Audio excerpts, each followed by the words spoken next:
Hello students, welcome to my YouTube channel. দেখো, আজকে আমরা করব কি করে বুঝবো এর হাতে কলমে। কি করে বুঝবো লিখেছেন আশাপূর্ণা দেবী। আশাপূর্ণা দেবীর জন্ম 1909 খ্রিস্টাব্দে, মৃত্যু 1995 খ্রিস্টাব্দে। অন্যতম শ্রেষ্ঠ বাঙালি লেখিকা। জন্ম কলকাতায়। স্কুল কলেজে পড়ার সুযোগ ঘটেনি, অথচ অসামান্য সূক্ষ্ম দৃষ্টি, সংবেদনশীলতা ও পরিচিত সমাজের অভিজ্ঞতার মাধ্যমে তিনি বাঙালি মধ্যবিত্ত জীবনকে আশ্চর্য দক্ষতায় তার গল্প উপন্যাসে তুলে ধরেছিলেন।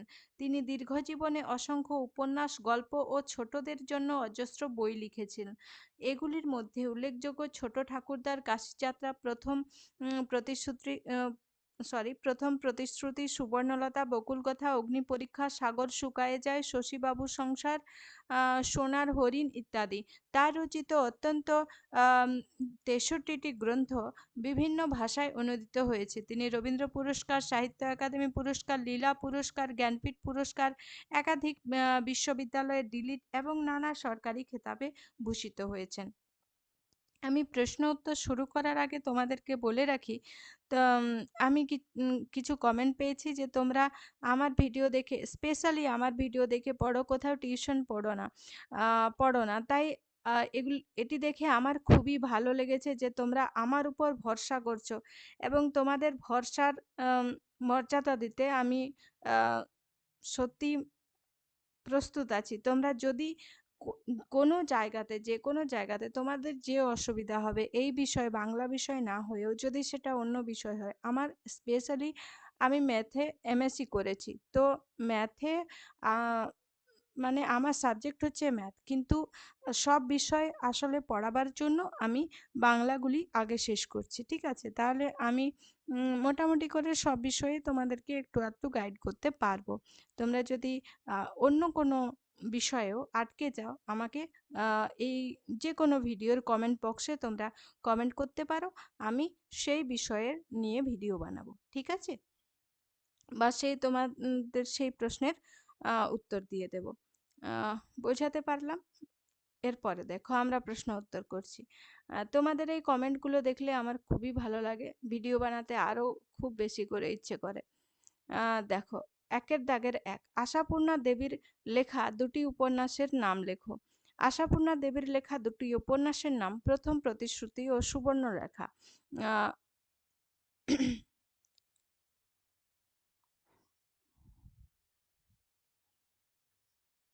একের দুই, আশাপূর্ণা দেবী তার সাহিত্যকৃতির জন্য কোন কোন বিশেষ পুরস্কার লাভ করেন? আশাপূর্ণা দেবী তার সাহিত্যকৃতির জন্য রবীন্দ্র পুরস্কার, সাহিত্য একাডেমি পুরস্কার, লীলা পুরস্কার, জ্ঞানপীঠ পুরস্কার ইত্যাদি বিশেষ পুরস্কার লাভ করেন। দুইয়ের দাগ, একটি বাক্যে উত্তর দাও। বুকু কোথায় বসে খেলা করছিল? বুকু বাড়ির বাইরের ওয়াকে বসে খেলা করছিল। রিকশা থেকে কারা নামলেন? রিকশা থেকে নামলেন দুটি বেজায় মোটাসোটা ভদ্রমহিলা ও বুকুর বয়সী একটি ছেলে। দুইয়ের তিন, ডাম্বল আলমারি ভেঙে কার বই নামিয়েছিল? ডাম্বল আলমারি ভেঙে সেজো কাকার বই নামিয়েছিল।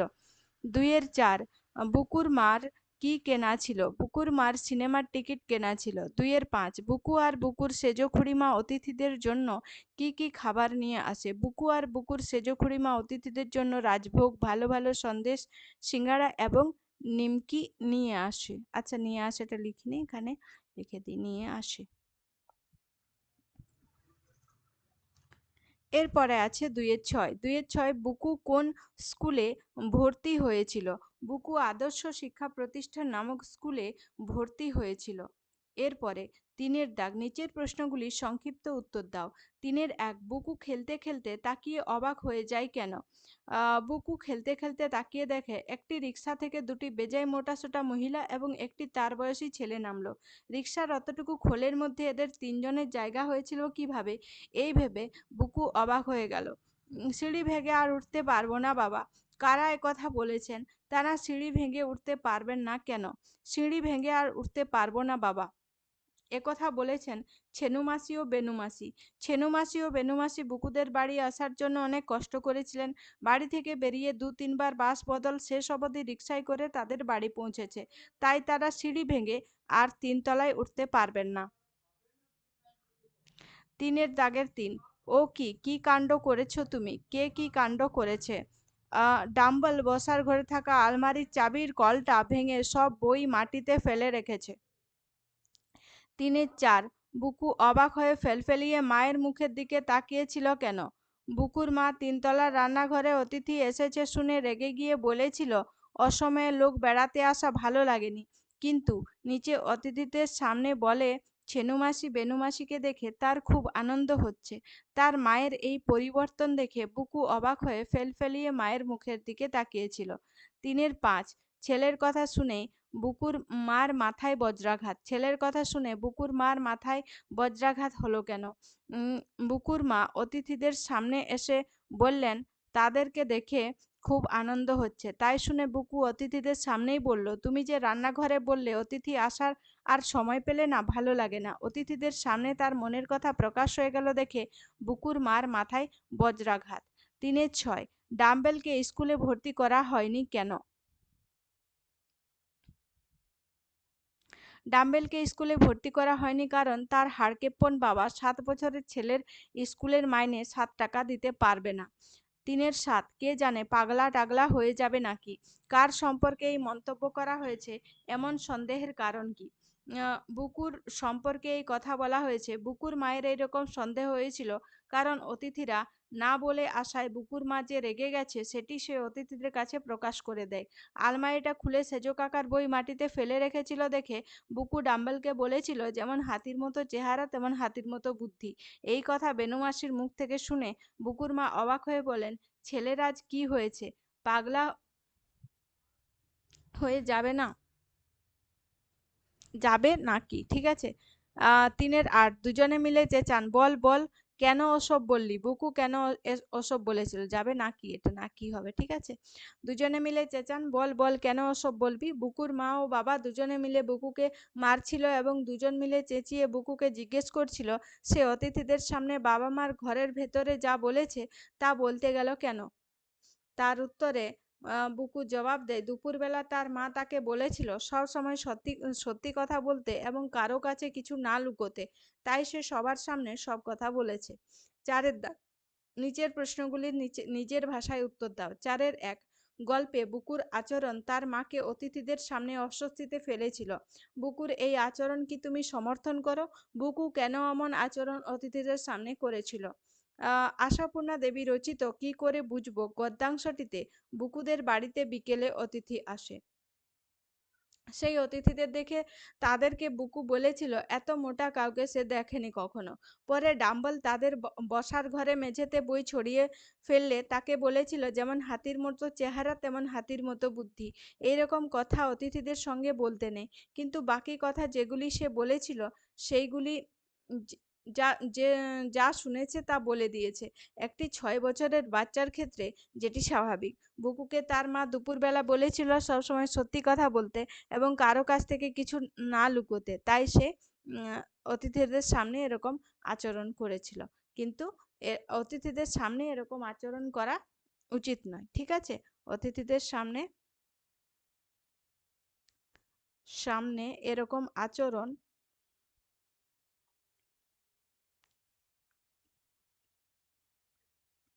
সমর্থনযোগ্য নয়, ঠিক আছে। হ্যাঁ, এটা লিখে দেবে। এরপরে আছে 4-2 বাড়িতে অতিথি এলে তাদের সঙ্গে কেমন আচরণ করা উচিত সে সম্পর্কে বন্ধুকে একটি চিঠি লেখো। ঠিক আছে, চিঠি লেখবার সময় অনেকগুলি জিনিস মনে রাখতে হবে। এটি একটা প্রচ্ছদ, এটি আরেকটা, ঠিক আছে। আশা করি ভালো ভালো আছি এরকম এই জায়গাটা আরেকটা, এটা হচ্ছে চিঠিটার মূল অংশ, বাকি যে লেখাগুলি সেগুলি হবে মূল অংশ, ঠিক আছে। আর এই যে শেষের অংশটা এটা হবে, এটা শেষের অংশ, আর তোমার নামটা আর একটা অংশ এবং তোমার বন্ধুর ঠিকানাটা সেটা আর একটা অংশ। মনে রাখতে হবে চিঠির শুরুতে যেটা লিখবে সেটা হচ্ছে নিজের ঠিকানা, আর সেটা লিখতে হবে ডান দিকে, আর শেষে বন্ধুর ঠিকানা বাঁ দিকে করে লিখবে, ঠিক আছে। প্রিয় বন্ধু সম্ভাষণ করতে হবে, এটাও ইম্পর্ট্যান্ট। তোমার বন্ধুর নাম দেবে। আশা করি ভালো আছিস, আমি ভালো আছি, আজ আজ আমার মা আমাকে শেখালেন। বাড়িতে অতিথি আসলে তাদের সঙ্গে কেমন আচরণ করা উচিত আমার মনে হলো তোমাকেও জানাই। আচ্ছা, এখানে তো আমরা তুমি বলিনি, তাই আমরা বলবো যে তোকেও জানাই, ঠিক আছে? তাই এই চিঠি লেখা। বাড়িতে কোনো অতিথি আসলে তাদের সঙ্গে সর্বদা ভদ্র নম্রভাবে কথা বলতে হবে। তাদের থাকা ও খাওয়ার ব্যাপারে অনেক যত্নশীল হতে হবে। তারা বাড়িতে আসলে ও বাড়ি থেকে চলে যাওয়ার সময় প্রণাম করতে হবে। তাদের সঙ্গে কোনো বাচ্চা থাকলে নিজের বন্ধুর মতো তার সঙ্গে খেলা করতে হবে।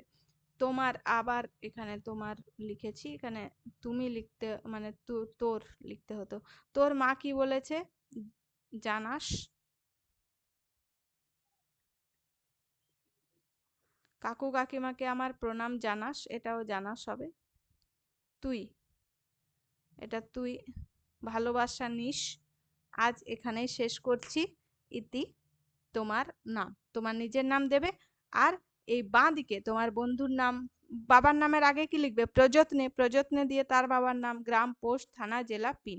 নিজের নিজের লিখে নেবে, মানে বন্ধুর জিজ্ঞেস করে লিখে নেবে। এরপরে 4-3, কি করে বুঝবো আসলে কি করতে হবে? গল্পে বুকু এই কথা বলেছিল। আসলে কি করা উচিত বলে তোমার মনে হয়? আশাপূর্ণা দেবী রচিত কি করে বুঝবো গদ্যাংশে বুকু অতিথিদের সঙ্গে খারাপভাবে কথা বলেছিল। আসলে বুকু কি ভাবছে তাদের নিয়ে তাই বলে দিয়েছে। বাচ্চা ছেলে হওয়ার জন্য তার এই কথাগুলি বললে যে তাদের খারাপ লাগবে এটি সে বুঝতে পারেনি। অতিথিদের সঙ্গে ভদ্র নম্র ব্যবহার করা উচিত, এবং বাড়িতে যদি কেউ অতিথিদের সমালোচনা করে তাহলে সেই কথাগুলি অতিথিদের কাছে যেন না বলে, ঠিক আছে? গল্পে দুটি ছেলের কথা পড়লে বুকু আর ডাম্বল দুজনের প্রকৃতিগত মিল বা অমিল নিজের ভাষায় লেখো। বুকু ও ডাম্বেলের মধ্যে কি কি মিল ছিল? দুজনেই স্পষ্টভাষী। কি বলছে মানে যেটা সত্যি কথা সেটাই বলে দিচ্ছে, ঠিক আছে? ভাবছে না অত যে এতে কারোর সম্মানহানি হবে কিনা। দুজনেই কখন কিভাবে কথা বলতে হয় এবং কোথায় কিভাবে ব্যবহার করতে হয় তারা জানে না। এবং বুকু ও ডাম্বেলের মধ্যে অমিল কি? বুকু স্কুলে যায় কিন্তু ডাম্বল স্কুলে যায় না। বুকু ঘর অগোছালো করে না কিন্তু ডাম্বল অতিথির ঘরে গিয়েও তা অগোছালো করে। 4-5, গল্পটি পড়ে বুকুর প্রতি তোমার সহানুভূতির কথা ব্যক্ত করে একটি অনুচ্ছেদ রচনা করো। আশাপূর্ণা দেবী রচিত কি করে বুঝবো গদ্যাংশে দুপুরবেলা বুকুর মা বুকুকে বলেছিল সব সময় সত্যি কথা বলতেও কাউকে কিছু না লুকোতে। বিকেলে অতিথি আসলে তাদের সামনে নিজের সরি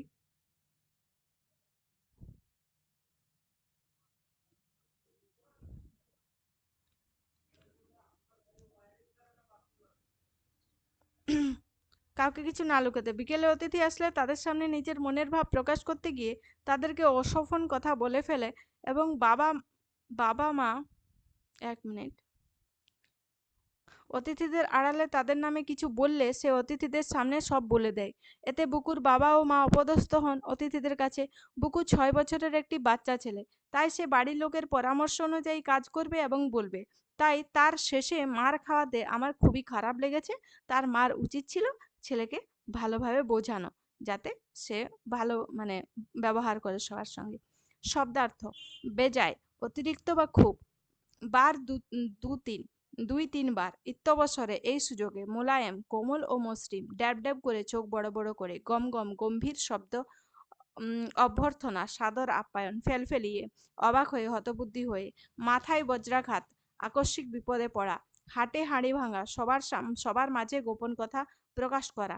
ফাঁস, প্রকাশ, এখানে ব্যাকুল, আচ্ছা, এখানে ফাঁস হচ্ছে প্রকাশ করা, ব্যাকুল, অস্থির, গাদাগাদি, ঠেসাঠাসি বা ঘেঁষাঘেঁষি, বিচ্ছু, অতি দুরন্ত, বেয়াড়া, বিশ্রী বা বধ, আহামরি, প্রশংসাসূচক বা বিদ্রুপসূচক ধ্বনি, প্রসন্ন, আনন্দিত, হাড় কেঁপন, অতি কৃপণ, খুব কিপ্টে, যথেষ্ট, ইচ্ছামতো, ধাতস্থ, প্রকৃতিস্থ, শান্ত, আক্কেল গুডুম, হতবম্ব অবস্থা, খণ্ডায়, নিবারণ করে, অপ্রতিভ, অপ্রস্তুত, হতবুদ্ধি, চটে মোটে লাল, অত্যন্ত রেগে, বিশ্বম্ভর মূর্তি, অভিধানিক অর্থে বিশ্বকে যিনি ধারণ করেন, পাঠ্যাংশে ভয়ানক রূপ অর্থে বেধড়ক, অপরিমিত, প্রচুর, প্রহার, মার, অপদস্থ, অপমান, লাঞ্ছিত।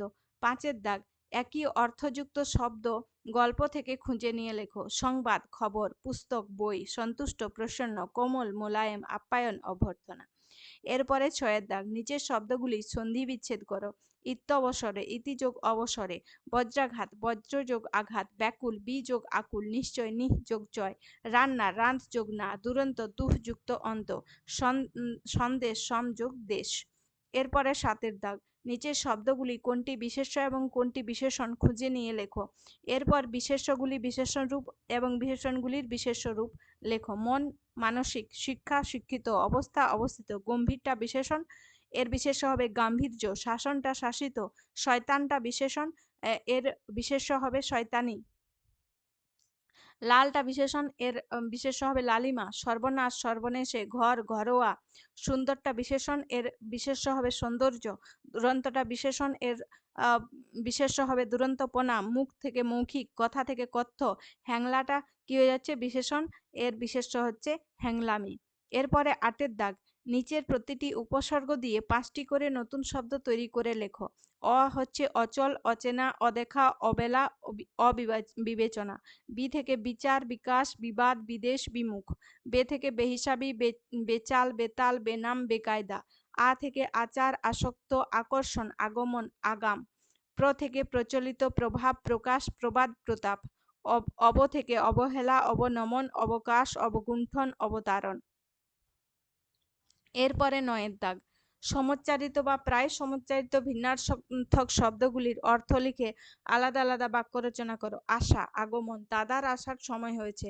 আশা, আকাঙ্ক্ষা, আশায় বুক বেঁধে চাষিরা ধান চাষ করে। মার, প্রহার, মারের ভয়ে বাড়ি থেকে পালিয়ে এসেছি। মার মানে মায়ের, ঠিক আছে, এখান থেকে মার না লিখে মায়ের লিখতে পারো, ভালো বোঝা যাবে। মারের ভয়ে বাড়ি থেকে পালিয়ে এসেছি। মাড়, ভাতের ফ্যান, মাড় অতি পুষ্টিকর খাবার, ভাতের সঙ্গে ভাতের ফ্যানও খেতে হবে। সোনা, স্বর্ণ, সোনার অলংকার খুব দামি। সোনা। শ্রবণ, আমি গান শুনতে ভালোবাসি। মাস, সময় নির্দেশক, 12 মাসে 1 বছর হয়। মাস, শস্য, কলাই। মাস কলাইয়ের ডাল খেতে খুবই ভালো লাগে, এটা ডাল, ঠিক আছে। হাড়, অস্থি, মানুষের দেহে 206টি হাড় থাকে। হার, পরাজয়, বা এখানে গলায় পরার হারও হতে পারে, অলংকার হতে পারে, ঠিক আছে। খেলার মধ্যে হারজিত আছে। জ্বালা, যন্ত্রণা, আগুনের ছ্যাঁকা লেগে আমার হাত জ্বালা করছে। জ্বালা, মাটির পাত্র, জ্বালাতে জল রাখা হয়। 10 দাগ, কি বলছে, এই গল্পে অজস্র শব্দদ্বৈত ব্যবহৃত হয়েছে, শব্দগুলি গল্প থেকে খুঁজে নিয়ে লেখো। খুক খুক, তরজোড়, মোটাসোটা, খাতাপত্তর, সাজানো গোছানো, পিটপিট, ড্যাব ড্যাব, গম গম, গাদা গাদা, রুটি টুটি, পড়তে টড়তে, তড়বড়, চাষবাস, ভূতে টুতে, ভাজা ভাজা ভাজা, পাগলা টাগলা, লাঠি সোটা, ঠিক আছে, এগুলোই খুঁজে পেয়েছি, আরো খুঁজে পেলে লিখবে। 11 দাগ, নিচের বাক্যগুলি থেকে সংখ্যাবাচক বা পূরণবাচক শব্দ খুঁজে বার করো। মা তো সেই 3 তলার ছাদে, তাহলে 3 হচ্ছে সংখ্যাবাচক শব্দ। 2 বনের 2 দুগুণে 4টি চোখ কপালে উঠে, 2 আর 4 সংখ্যাবাচক শব্দ। 7 বছরের ছেলের স্কুলের মাইনে 7 টাকা, 7 হচ্ছে সংখ্যাবাচক শব্দ। নিজেই তো দুপুরবেলা 100 বার করে বললে, সবসময় সত্যি কথা বলবি, 100 হচ্ছে সংখ্যাবাচক শব্দ। এরপরে আছে 12 দাগ, নির্দেশ অনুযায়ী বাক্য পরিবর্তন করো। বুকু ছুটে উপরে চলে যায়, জটিল বাক্য। বুকু যেখানে ছুটে যায় তা হলো উপরে। ছেনু মাসি আর অন্যটির নাম বেনু মাসি, সরল বাক্যে। দুজনের নাম ছেনু মাসি আর বেনু মাসি। যত বড় হচ্ছে তত যেন যা তা হয়ে যাচ্ছে, যৌগিক বাক্যে। বড় হচ্ছে এবং যেন যা তা হয়ে যাচ্ছে। ছেলের কথা শুনেই বুকুর মার মাথায় বজ্রাঘাত, জটিল বাক্যে। যখন ছেলের কথা শুনলো তখন বুকুর মার মাথায় বজ্রাঘাত হলো। 13 দাগ, পাকা আর মাথা, এই শব্দগুলির প্রত্যেকটি দুটি আলাদা অর্থে ব্যবহার করে বাক্যে লেখো। পাকা হচ্ছে পক্ক, পাকা আম খেতে খুব মিষ্টি, মধ্যে নষ্ট হবে।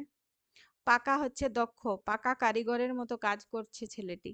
মাথা হচ্ছে অঙ্গ, তাড়াহুড়োতে আমার মাথাটি দেওয়ালে ঠুকে গেল। মাথা হচ্ছে প্রধান, গ্রামের মাথাকে ঝগড়া বিবাদে নালিশ জানাই আমরা, ঠিক আছে। তাহলে এই হয়ে গেল হাতে কলমে। এরপরে আছে পাড়া গাঁয়ের দুপোহর ভালোবাসি, এটা আমরা পরের দিন করব এই কবিতাটি। আজকের ভিডিওতে এই পর্যন্তই। ভিডিওটি শেষ পর্যন্ত দেখার জন্য অসংখ্য ধন্যবাদ।